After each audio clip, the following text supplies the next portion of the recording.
Christine McDaniel here with the Health and Happiness Hacks Wellness Show. So excited today because we have the one, the only Sahsha Campbell. Last name again is? Garbutt. Oh, Garbutt. Okay, yes. Perfect. So we would love to learn more about, she's published a book, so we're definitely going to touch base with that and talk about that. But first, tell the audience about what you're about, what you're out doing, how you're helping people. Yes, so thank you for having me. I love this place. I love the services that you offer. And I am a patron, a client of yours. So thank you very much for what you do. Thanks. It is important to have wellness to be more than a treat, but to be more commonplace. So my name is Sahsha Campbell Garbutt. I'm the founder of Life and Light Wellness. And that came about a couple of ways. First of all, I've always been a writer. I love to write ever since like elementary school. Anytime they had a poetry contest, that was me. Any kind of writing thing to enter, that was me. But over the years, you kind of lose your way and kind of get more mainstream and, do things like more corporately. And even though I did spend some time like modeling and acting, but I went back to doing corporate work. But that passion for writing was always there. And I've always been a very active kid. I was the kid that came home with bumps and bruises. I was the kid to come home like getting my shoelaces tied up in the spokes of the bikes because I was always trying to ride a bike bigger than me, but never liked tying my shoelaces. So it was a mix of loving to write and loving to stay active. Fast forward, I moved back to California because I lived in Georgia for about 8.5 years. And I went back to school and I said, well, I'm going to study to be a personal trainer because after I had my daughter, I packed on a lot of weight. And I wasn't used to being that size, and I didn't get used to it. And not only was it more about aesthetics, but it was about how I felt, how my body was responding to the weight, how my joints started to hurt a little bit more, and my back hurt a little more, even though my daughter was 5 or 6 months. So like, okay, Sahsha, you have to put some work in. It's time to do some work. So I started off, working myself out, running and stretching. And then before you know it, I dropped like 40, 45 pounds. So I wanted to take the knowledge that I applied to myself and my passion for fitness into a business. And so I went to school and started training people. And this is where it gets fun because you get people that want to lose weight. That's the main thing. Definitely. I want to look good. Yeah. I want to lose weight. And especially around New Year's. You guys know Yeah. how it is around New Year's, around this time of the year. Everybody wants to lose weight, which is great. So I'd interview them and we have set up a regimen for them. But they would start off really strong. In the beginning you start off strong, and then they would fall off and then start up again and fall off. And naturally your trainer can't babysit you, especially if you're only seeing your trainer maybe 3 days a week. All you can do is give them the information to hope that they stick to the plan that's going to get them where they want to go towards their weight loss goals. But it didn't always happen. So I meditate often, and one morning I was meditating and just getting ready for my day, and I heard a voice, we'll say, and it said, write the well. And I'm like, the well? Oh, what's the well? Because my thought was I was going to write a book of daily affirmations because I love affirmations and I write them. So in my mind, I was like, I'm going to publish a book of affirmations. Well, I heard this well stuff. And so it hit me that if I could implement what I really did to keep the weight off, which was going back into why do I want to eat the foods that I want to eat? I'm not pregnant anymore. I don't have to eat for 2. So why am I being comforted by eating for 2? Yeah. And I started to realize that it's so emotional. And our emotions are run by our subconscious behaviors and our subconscious beliefs. So I was like, if I could write a book that gets to the root of our subconscious strongholds and what's holding us back, that could in turn guide our emotions in a different way. And then we'll be naturally attracted to the foods that we want to eat because once we're coming from a whole place, you naturally want to eat whole foods. You want to eat life-giving foods. So that was the premise behind The Well. No, and I love the cover, the image, and just everything it portrays. Yes. And I love the term you just used a minute ago about the stronghold that it has, that certain beliefs and in the subconscious that people have that's kind of running in the background. And we don't realize how much it does drive our life. Yeah. I liken our subconscious to our navigation system. Our car is just a vessel. It goes wherever we tell it to go. If you tell it not to go anywhere, it won't.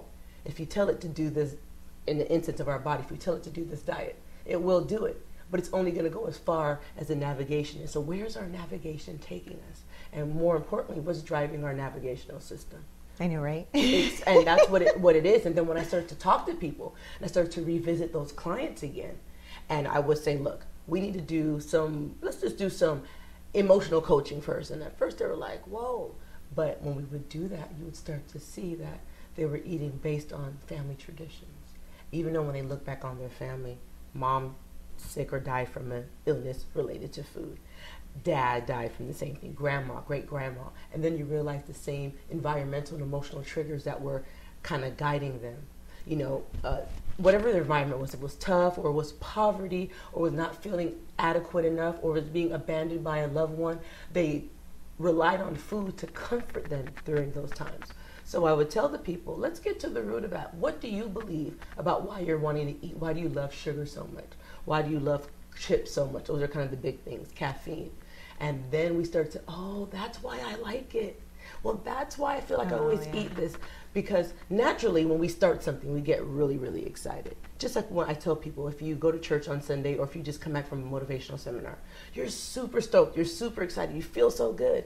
And then by Monday, you're back down in the dumps again because it just stayed on the surface. Oh, yeah. And dieting kind of stays on the surface too. That first year you get all your, your major brand diet food, and you do that, and you're good once you eat that food. But once you stop eating that food or stop doing this routine, everything comes back. Because another thing about mainstream diets is it doesn't teach you how to maintain it. It's not realistic to say just eat this food and you'll be okay, because you're not going to always have that food to eat. So if we could come trained with a renewed subconscious, and we naturally are not bombarded by all those negative thoughts and negative actions that we usually have, you'll know intrinsically what to eat based on how you feel and where you want to go in your future. Did you do this work when you were living in Atlanta? I started doing this work. Because all that Southern food, oh, it's my favorite. Yeah, and especially That's having hard. made my husband loves Southern food, so and he made amazing food. And I'm plant-based now, but then I ate. That was fried my next chicken. question. Yeah, So you have a strictly plant-based diet? I do for the most part. And I say, people say, well, why do you say plant-based? And I think, when you get to vegetarianism and veganism, there's so much different degrees. There's some that don't wear leather at all. There's some that won't eat certain things because there's like honey, some won't eat honey. And I'm not that strict. Okay. So plant-based diet meaning the majority of your diet, the vast majority. The vast majority but of you'll my still diet. maybe have dairy, you still maybe have... It'll be like if I have a dessert, because I love dessert, Yeah. and if it's made with an egg, I don't make a big deal about it, so that type of thing. And I just know that some things, I'm on the road a lot, and there's some things that might have some trace of animal stuff, so I'm not going to drive myself crazy about it. Okay. But to each I like be their that. own. Yeah. And in the book, I talk about, even though I'm plant-based, my job isn't to convince you to be vegan or vegetarian. My job is to help you be wise about the food choices that you're making. See, we all were born to fulfill a certain task, but we're so busy trying to jump in everybody else's lane that we don't even really know ourselves. Yeah. So I'm really big true. on finding and maintaining your lane. What works for you might not work for me in the moment and vice versa, but I respect you and honor you enough to support you in your happy place, whether it's my happy place or not. So much of us are trying to live other people's lives, and that's why, going back to the subconscious programming, we're living the life that the society thinks we should live. Oh my God, you're 30 and you're not married and you don't have kids. Yeah. And we don't realize that bothers us, but it does, because naturally we want to be loved. We want to be accepted, but that comes from an internal heart space. So everything is tied into that. And here's this too, Christine. So I tell people, skinny people, oh, you look great, but you have weight to lose too. And they're like, what? And I say, yeah, it's called emotional weight.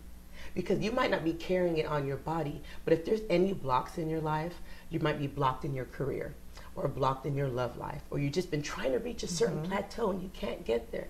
There's an emotional weight that needs to be cleared so you can have the energetic space to receive that which you're wanting to receive. That is really cool. And how long have you been in this line of work?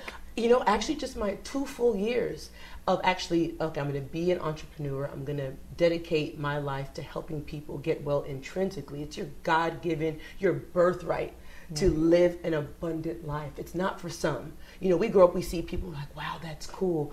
And then you hear in the background, oh, they must have had a silver spoon in their mouth growing up, or, oh, they come from money. But the reality is that we could all come from a space of abundance if we just start to believe that we can. So even those beliefs have to be turned on in order for us to live that life. Yeah. So I've been starting it then, but it's funny, I was going through the process of healing myself this way, asking myself these questions. I have written exercises outlined in the book.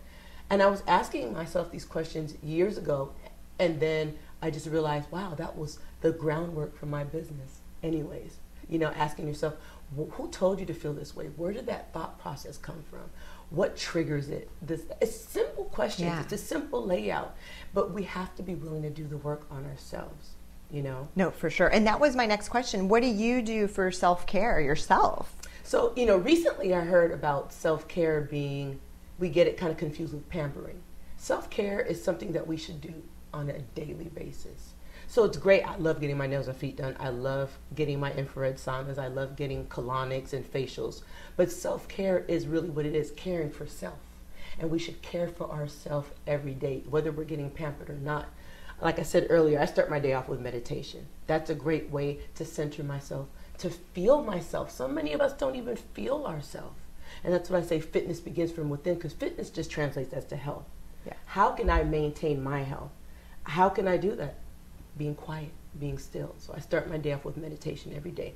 And yes, I am still tempted to grab my cell phone at first thing in the morning. But I know that how we start our day leads to how our day kind of transpires. How many minutes do you do in the morning? It's funny. I used to be like, I need to do an hour, and I used to wow. stress A myself full out. hour? Oh. No, I don't do a full hour. Okay. I'm totally fine with anywhere between 15 and 30 minutes. Nice. And sometimes in my meditation, I recite like mantras and affirmations. So sometimes I do just breathing and focusing on my breathing, but sometimes I recite mantras too, to get me centered in where I want to be or what I want to manifest. Do you do guided meditation? Do you just play music in the background? Do you mix it up? I mix it up. Okay. I mix it up. I'm very much a varied type of person, even with my exercise. Like I'll like to do free weights, and then I go through this stage of I'm just doing body weights, and then I'm like, I want to go run outside, then I want to go hike, and then I want to swim. So I'm kind of that love person. that. And that's why I tell people, find and maintain your lane. Sometimes we get so static, like, well, I have to do it like this, and since I started like this and we did that, no. And they're not even happy doing it. So that's what's important to me. It's like, it's happiness. Yeah. Happiness is what keeps us alive, really. Oh, for sure. We've all heard the story of the person with tremendous amount of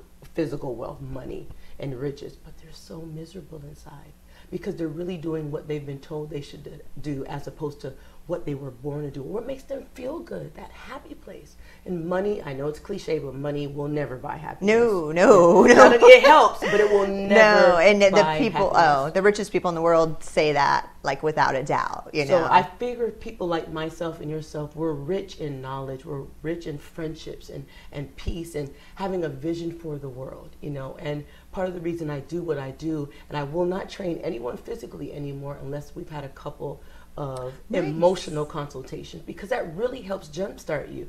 I don't want to see regular clients unless it was like you just want to come and feel good. But I want you to feel good naturally. Yes. If you miss me, come on and see me. Yeah. But my goal ultimately is to have a client for like a year and a half, help get them really set into the routine that they decided they want. I'm just here to guide them towards themselves. How often do you meet with them? Is it once a week? Is it? Most times it's once a week. Some people do twice a week. I even have packages that people do like 4-week intensive emotional sessions. We do call them guidance sessions. We'll do that, and then they'll get started with their physical training. Nice. So it varies, but depending on your level of blockage, let's say, we could do from 1 to 2 sessions to 5 to 6 sessions. And I also do group guidance sessions as well. Nice. And I'm going back to the self-care versus pampering. Yes. I agree. I'm so glad you touched on that. Yeah. And I think a lot of our viewers, it's the same thing where I think they think self-care is like getting a facial or pampering. Like, I wouldn't think that of self-care. It could be journaling, it could be meditation, It could be going for a run, it could be spending time with friends,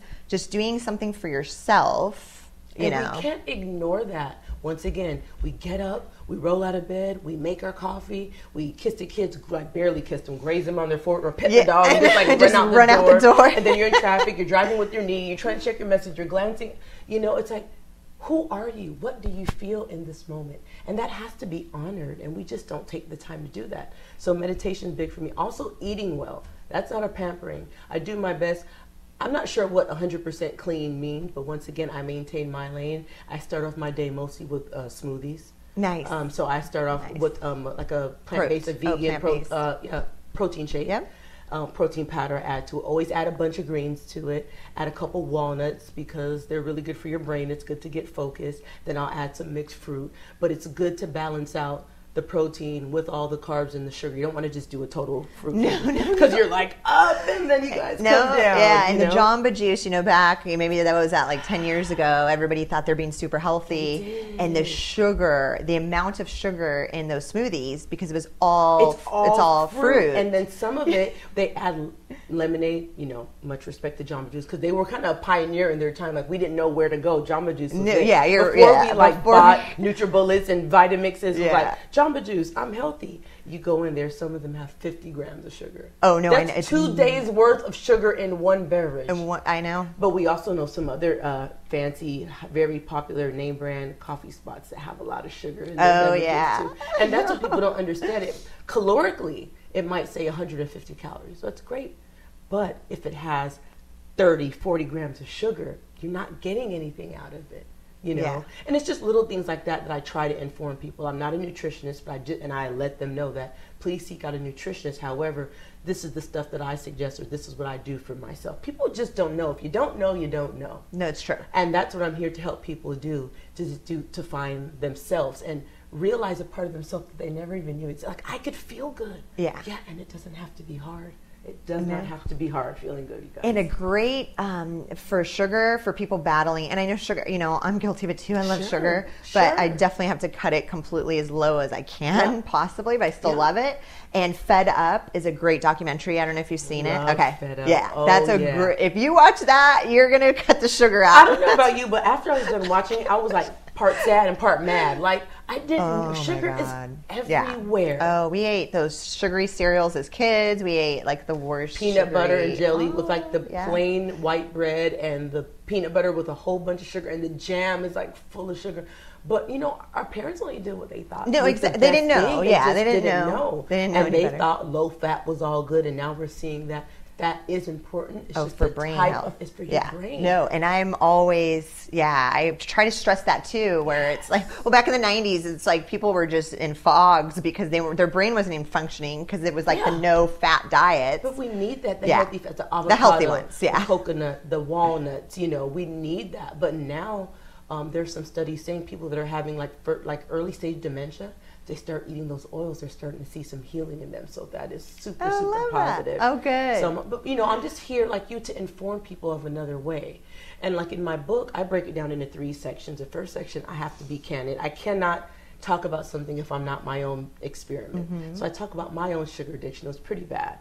It was pretty hardcore, my sugar addiction. But, it's not a legal drug or it's not alcohol. So no one looks at it as bad. And no one says, hey, Sahsha, you need to slow down. You're eating a lot of sugar, because it's legal and it's accepted. Yeah. So I talk and it's in everything. And it's in dressing, everything. Sauces, everything. Things you would not imagine, and natural foods do have some natural sugars in there. So if you're combining that with the added sugar, it's just, it's overkill. So I talk about that and what I did to get to the root of my sugar addiction and how I found its subconscious place. And I was just able to transmute that and turn it into a space of where I do self-care, because I was eating a lot of sugar because I didn't feel supported. I didn't feel adequate enough in each stage of my life. I was always going ahead and not being present. And so I'm like, I need to feel going and hey, just chill out. Enjoy the moment. Don't beat yourself up. Don't be guilty for the past. Don't be guilty. I don't want to give it away too much, but don't be guilty for all this stuff. Just understand that this is your lane. That was your lesson. Now move forward. You have places to go, people to see, So in part 2 of the book, actually, I got to add some affirmations because remember I told you I wanted to write that. You were saying so I got to add some in that part. Good. And then I have the written exercises so we can go through your garden. So I talk about it. I'm liking doing the internal work, like rebuilding a building. They have to excavate it and tear it down, have a blueprint, and then do the grand opening. So I liken the internal work we have to do to redoing a building. We all watch those shows, that they flipping houses and they're doing all this stuff. We have to do that with ourselves too. See the beauty in the basic canvas of ourselves and repaint the picture. We could redesign our life whenever we want to. Yeah. And then the third part? The third part is where I finally get to the nutrition suggestions, exercise, meditation, and detox suggestions. Cool. So people want to do that first. Oh, yeah. Well, let's just go detox. And they want to hit the easy button. They want to hit the button. No, you have to go through the dark spots. But the best things are made in the dark. Diamonds are cultivated in the dark. Babies are grown in the dark. The best ideas come like in the middle of the night and you're sleeping. You wake up like, oh my God, I just had a great idea. So I'm trying to tell people, don't be afraid of the dark. No, that's great. And then, so speaking of books, what's your, other than your own, of course, what's your favorite book? I love Think and Grow Rich by Napoleon Hill. Okay. It's a classic. Classic. I'm classic. You know, I love the Celestine Prophecy. Oh. I love As a Man Thinketh. I'm all about kind of like, before I even knew it, I was into like, is that the Viktor Frankl book? No. Oh my gosh. Why is the author? It's a book like this thin. Okay. And they have it As a Woman Thinketh as well. It was written like in the 20s or 30s. No, yeah, you're right. And I'm drawing a blank. Oh, you must Okay. get it. Okay. Can you believe I'm telling you to get a book before my own, but you must get As a Man or As a Woman Thinketh. I love books that give life. Love it. I love books that can, by the time you're done reading it, you're like, yes, I can do this. And that's kind of what I feel about my book. It gives you, by the end of it, it's not just, these are all your problems. Here's a solution. Yeah. And we need to be solution-based in everything that we do. Oh, for sure. So then what's your number one health or happiness hack for our audience that they can literally just implement? I would like to say, and I know this is going to sound weird, but drink a lot of water, because water is life. It's cliche, but we are 80% water. If we're not drinking enough of it, we're not going to get connected to our life source. Drink more water. And what's your rule of thumb on that? Because I've heard so many different things. Is it ounce, half your weight in ounces? Is it? You know, I like to be pretty realistic. I would love to say drink a gallon a day. That's a lot. That's a lot. I have friends doing that, but they're big guys. They're like 6'4", and they'll pound. That's like that's what they want to do every day for whatever reason. But they can do. If I try to do that, I'd be on the potty every hour. Like it would be no. I just think it's excessive, probably. Yeah. And we have to realize that too, because even drinking too much water could dehydrate you because you're urinating a lot. But I definitely do think that 8 ounces of 64 ounces, but they said to drink 8 ounces. 8 times a day, 64 ounces. I don't think that's enough either. Okay. So it's good to always have those bottled waters. I always say get those jugs that are like 20 ounces of water and drink at least 4 of those a day. Oh, good. Okay. I like to say that too. When we're trying to get people to shift into a whole new paradigm, you can't go hardcore on them. You can't say, look, you need to drink a gallon of water when they're barely drinking 1 cup. I'm a firm believer in baby steps. Baby steps are better than no steps at all. I love that. And where I am now, I love water. I can drink almost a gallon a day, but I didn't get there overnight. Okay. You know, I didn't get there overnight. So we have to be patient with ourselves. We want to change, but it took us 20, 30, 40, 50 years to get there. So give yourself some time. No, I love that. You know? And then maybe just you guys can put a timer on your phone, maybe every couple of hours. A little notification will pop up, or your alarm on your cell phone can go off. Drink water, drink water, drink water. We use our alarm for everything else. Record this show. Yeah. Make hair appointment, which is all great and fine. But what about self? We're going for multiple degrees and we're seeking our better self from the outside. But if we don't have our temple to take us there, what are we striving for? What are we striving for? So that's the main health hack I would tell people, but also understand that you are here on purpose. On purpose. Now, I did that on purpose. No, you are actually here on purpose. I truly believe the universe makes no mistakes. So the thing is, find your purpose. Look at yourself every day and say, I am on purpose. Little affirmations. I believe in the power of words. I believe they carry a certain frequency and vibration. For sure. That positive or negative. Positive or negative, your choice. So think about this. You wake up in the morning. Oh, I'm tired. That just doesn't feel good, even to the one saying it. Or, today's going to be an awesome day. With no expectation, but you're just declaring that it's going to be a cool day. If we all took that power within ourselves to get well and to dictate our day, this world would be a totally different place. And I truly believe it can be. Oh, I love that, Sahsha. Yes. You're so insightful. This has been, Thank you. and what's great is this is the first time we met in person. Is. So it's like a genuine, like I'm asking these questions because I genuinely want to know, your thoughts on these topics. And I'm a student of life. I'm always learning. I tell people I'm no guru, I'm no master. I'm just trying to get to my best self and help people get to their best self too. But you have to lead by example. Yes, definitely. So I'm excited. That concludes today's episode of our Health and Happiness Hacks Wellness Show. Definitely subscribe. That will help us tremendously. And then you'll see each new show each week. And again, just taking the one tip, one trick, implementing it as soon as you can to live that happy and healthy life that everybody strives for. Yes, absolutely. So thank you so much for being here. Thank you for having me. Thank you so much for having me. And could I share my website if anybody yes, has please more do. information? Yes. If you guys would like to connect with me, please check out www.lifeandlightlessons.com. Perfect. Thanks.